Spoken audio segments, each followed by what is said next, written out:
తెలంగాణ మహిళల దెబ్బకు కేటీఆర్ కి పవర్ పోయినాక ఆయన మెదడు పోయి మోకాళ్ళ జొరినట్టుంది. అందుకనే ఆడబిడ్డలకి ఆర్థిక సహాయంగా, ఆడబిడ్డలకి సపోర్టుగా ఉచిత బస్సు ఇస్తే అక్కసుతోటి ఏం మాట్లాడుతుందో అర్థమైతలేదు కేటీఆర్ గారికి. ఇవాళ ఉచిత బస్సు ద్వారా మినిమం ఒక ఫ్యామిలీకి, ఒక ఆడబిడ్డకి ఎంత లేదన్నా 1500 రూపాయల వరకు వాళ్ళకి ఆర్థిక సహాయం అందుతుంది. అది ఓర్చుకోలేక రకరకాల వీడియోలతోటి మొదటి నుంచి అక్కసు కక్కుతున్నారు. మీకు పవర్ అయినా కూడా సిగ్గు అనిపిస్తలేదని అడుగుతున్నాను నేను. ఇవాళ తెలంగాణ సంస్కృతి అంటే చాలా ఆడబిడ్డలు గ్రామస్థాయిలో ఉన్నటువంటి పేదరికంలో ఉన్నటువంటి మహిళలకి వాళ్ళ యొక్క సాంప్రదాయాలని ముందుకు కొనసాగుతూ ఎత్తున్న సందర్భంలో బ్రేక్ డాన్సులు చేసుకోమని చెప్పండి, ఒక్కొక్కరికి ఒక బస్సు పెట్టండి అని మాట్లాడేటటువంటి అహంకార మాటలకి కేటీఆర్ పబ్బు కల్చర్ నీది, నీ కుటుంబానిది, మీ చెల్లెది, అది యాది పెట్టుకో. నీ చెల్లెలేమో లిక్కర్ దందం చేసి జైల్లో ఉంటే కూడా ఇంకా సిగ్గు అనిపిస్తలేదు, సోయి అనిపిస్తలేదు. మీరు ఇంకా నీతి వాక్యాలు మాట్లాడుతున్నారు. ఏమనిపిస్తలేదా మీకు? ఈ సమాజం పట్ల మీకు బాధ్యత లేదా?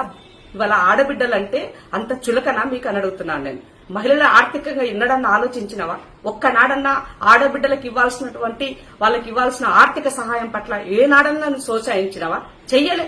ఇవాళ కాంగ్రెస్ ఆ పని చేస్తుంది. సీతక్క మాట్లాడితే ప్రతిసారి అక్కసు ఎందుకు ఆమె మీద?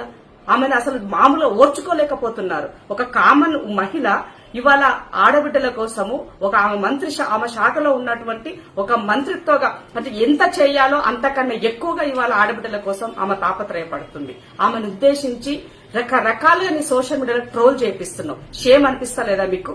నీ చెల్లని లిక్కర్ దందా అని బుట్టనెత్తిన పెడితే మాలాంటి వాళ్ళం మాట్లాడినాం, ఆడబిడ్డల్ని ఇట్లా చేయకూడదని మాట్లాడినాం. మరి సీతక్క మీకు అట్లా కనబడతలేదా?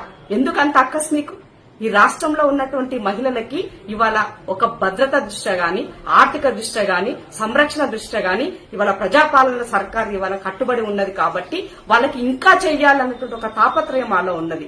అది వదిలేసి ఒక ప్రతిపక్ష పాత్రలో ఉన్నటువంటి నీ అయ్య ఒక్కనాడు వచ్చి అసెంబ్లీలో మాట్లాడాడు, వాళ్ళకి కావాల్సిన సలహా సూచనలు చెప్పాడు. మీకు తెలిసిందల్లా ఒక్కటే, ఉద్యమంలో ఎట్లయితే కృత్రిమ ఉద్యమాలు చేసినావో ఇవాళ కూడా మళ్ళా గదే దాసలో వెళ్తున్నారు. కానీ మీరేంటో ప్రజలకు అర్థమైపోయినారు. ఇవాళ పొర్లు దండాలు పెట్టి మీరు ఎన్ని మొత్తుకున్నా కూడా ఇవాళ మిమ్మల్ని ప్రజలు నమ్మే పరిస్థితి లేదు.